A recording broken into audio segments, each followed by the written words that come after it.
ساعات قليله وهنتفرج على منتخبنا ضد منتخب انجولا. منتخب انجولا من المنتخبات الضعيفه السنه دي، للاسف هي عندها 3 نقط بس في المجموعه واحنا عندنا 10. بس في مشكله صغيره.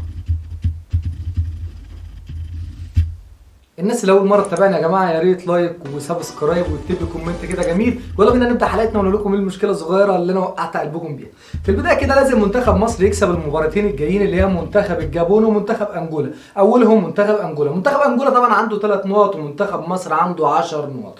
منتخب مصر لازم يكسب الماتشين الجايين او يتعادل الماتشين الجايين، ومنتخب ليبيا يخسر ماتش على الاقل او يتعادل ماتش ويكسب ماتش. في الحالة ديت منتخب مصر هيصعد أول مجموعة. بس منتخب أنجولا مش من المنتخبات المقتولة جدا، يعني منتخب أنجولا ممكن تلاقيه فجأة كده جاب فيه جول، منتخب بيلعب كورة، أنت فزت عليه هنا في القاهرة بهدف لا شيء لمحمد مجدي قفشة من بلانتي، لعب عليك مباراة قوية، صحيح المدرب مختلف، صحيح اللعيبة مختلفة، صحيح الروح مختلفة، بس منتخب أنجولا من المنتخبات اللي بتلعب كورة في الحقيقة. بعيد عننا بعيد عننا جدا. يعني هو باكا فكه واحنا باكا اللي هي الجرامات، فالموضوع بعيد عن بعضه. منتخب مصر قدام منه فرصه ان هو يصعد اول، بس في مشكله هنا صغيره اللي احنا اتكلمنا عليها في الاول، ان منتخب مصر لازم يصعد تصنيف اول. ليه لازم يصعد تصنيف اول؟ عشان يبعد عن الاثنين دول.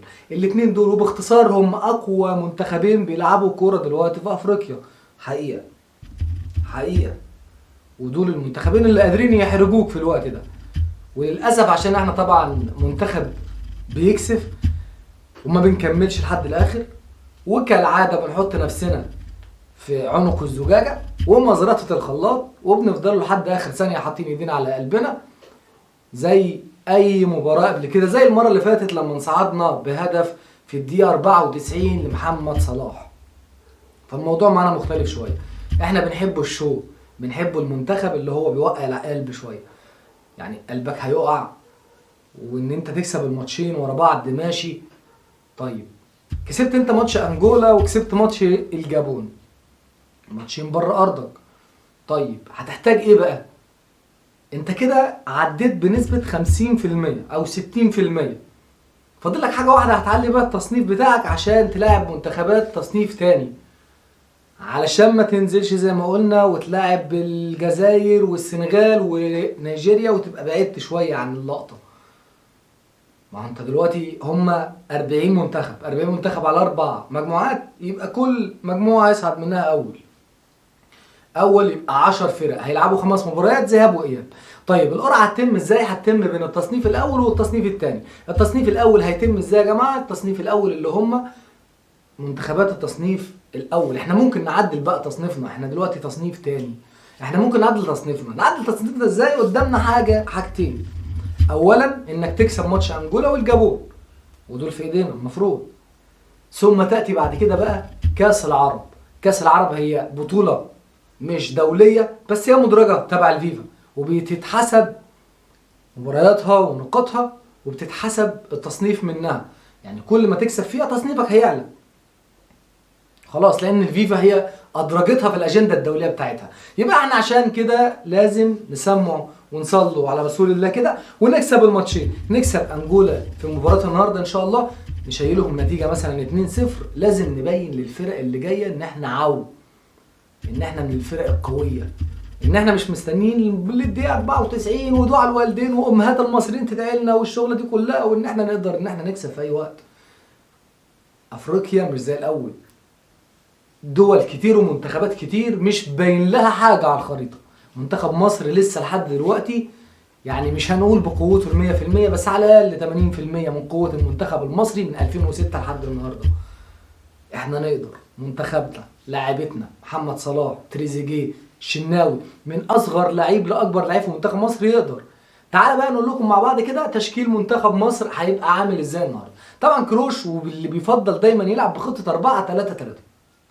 كروش هيبدأ في حراسة المرمى محمد الشناوي، قدام منه حجازي وأيمن أشرف، على يمينهم أكرم توفيق، على الشمال أحمد أبو الفتوح لعيب نادي الزمالك. ثم في نص الملعب هيلعب ب3 ديفندر، عمرو السولية والنني وحمدي فتحي.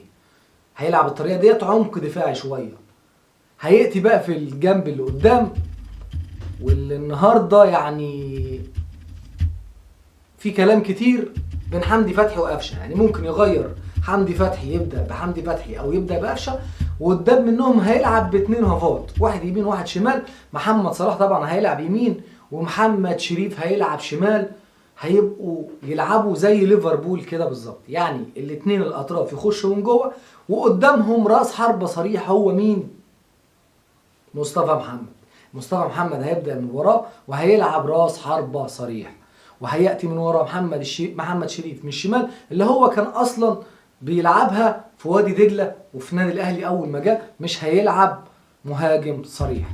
محمد صلاح طبعا عارفينه هيلعب باك يمين، هيلعب هاف يمين، وتحت منه أكرم توفيق باك يمين بتاعه.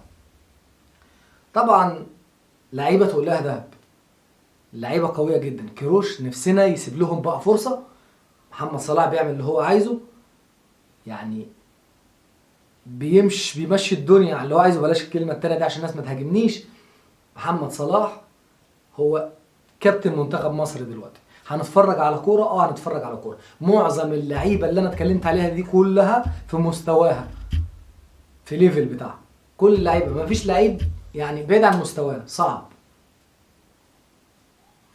الدكه قويه برضو، يعني احنا اول مره منتخب مصر يكون فيه الكم ده من اللعيبه. انا بنقول ان المنتخب ده يمكن من اقوى المنتخبات اللي عدت على منتخب مصر. الامانه عندك اللي بره زي اللي جوه، يعني ما شاء الله مش ناقصك حاجه. اللعيبه اللي بره هم اللعيبه اللي جوه، ويمكن في من اللي بره يتفوقوا على اللي جوه، بس الخبرات هي اللي بتفرق شويه في القصه دي. نتمنى طبعا ان منتخب مصر ان شاء الله يعدي منتخب انجولا ويعدي منتخب الجابون ويصعد كاس العالم، اللي اصلا اصعب بطوله بتواجهنا واصعب تصفيات بتقابلنا. تصفيات كاس العالم دي يا جماعه بالنسبه لنا حاجه مدمره جدا. احنا ممكن ناخد 3 بطولات افريقيا وما نعرفش نصعد لكاس العالم مره واحده، وده اللي حصل مع حسن شحاته قبل كده. نتمنى السنه دي ان شاء الله ان احنا نصعد لكاس العالم، وان احنا طبعا نحط رجل، نبقى احنا من ضمن ال5 منتخبات الاساسيين في كاس العالم كل سنه زي دول اوروبا كده، زي ما بنشوف كده، ونتفرج على فرنسا ونتفرج على المانيا ونتفرج على البرازيل والفرق القويه ديت. نتمنى ان احنا نبقى زيها، ونتمنى ان احنا نفضل رقم 1 كده في مجال الكوره. وانتظرونا في حلقات قادمه ان شاء الله، وبعد المباراه هنعمله فيديو جميل جدا. لايك وسبسكرايب، والسلام عليكم ورحمه الله وبركاته.